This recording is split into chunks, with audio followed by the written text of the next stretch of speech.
అట్లాగా ఆ ట్రైబల్స్ నుండి మరొక ట్రైబల్ గ్రూప్ని క్రియేట్ చేసి వాళ్ళకి ఆయుధాలు ఇచ్చి వాళ్ళ స్పెషల్ పోలీస్ ఆఫీసర్లుగా పెట్టడం ఇదంతా కూడా అన్కాన్స్టిట్యూషనల్, ఇల్లీగల్ అని అన్నాడు. అని ఇంకేం మాట అన్నాడంటే, అసలు ప్రభుత్వం ఉంది కదా, ప్రభుత్వానికి అధికారాలు ఉన్నాయి, ప్రభుత్వానికి బలం ఉంది, బలగాలు ఉన్నాయి, ఆయుధాలు ఉన్నాయి, అన్నీ ఉన్నాయి. State has the exclusive right to use violence through it's arms and ammunition. It is the state alone that can use that power. That power cannot be used against the targeted group through another instrumentality. In one word to say, you cannot outsource your power. ప్రభుత్వానికి అన్ని ఆయుధాలు ఉంటాయి, బలగాలు ఉంటాయి, అన్ని శక్తులు ఉంటాయి, అన్ని యుక్తులు ఉంటాయి. అది ప్రభుత్వమే వినియోగించాలి.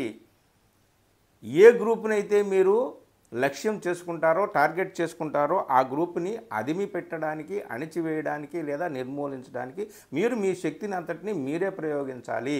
ఒక గ్రూపుకి వ్యతిరేకంగా మరొక గ్రూపుని క్రియేట్ చేసి వాళ్ళకి ఆయుధాలు ఇవ్వడం అనేటటువంటిది కుదరదు.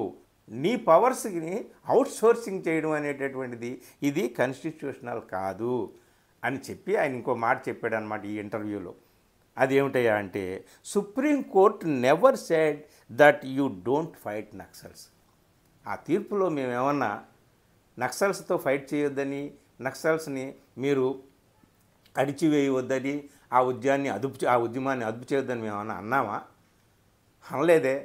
అసలు ఎక్కడో అనన్న దానికి మరి ఇట్లాంటి మాటలు ఏమిటని ఆయన ఇంటర్వ్యూలో చెప్తూ ఆయన ఒక మాట అన్నాడండి.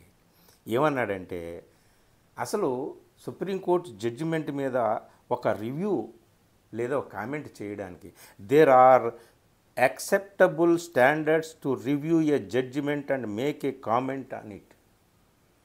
కొన్ని యాక్సెప్టబుల్ స్టాండర్డ్స్ ఉంటాయి, కొన్ని ఆమోదయోగ్యమైనటువంటి ప్రమాణాలు ఉంటాయి.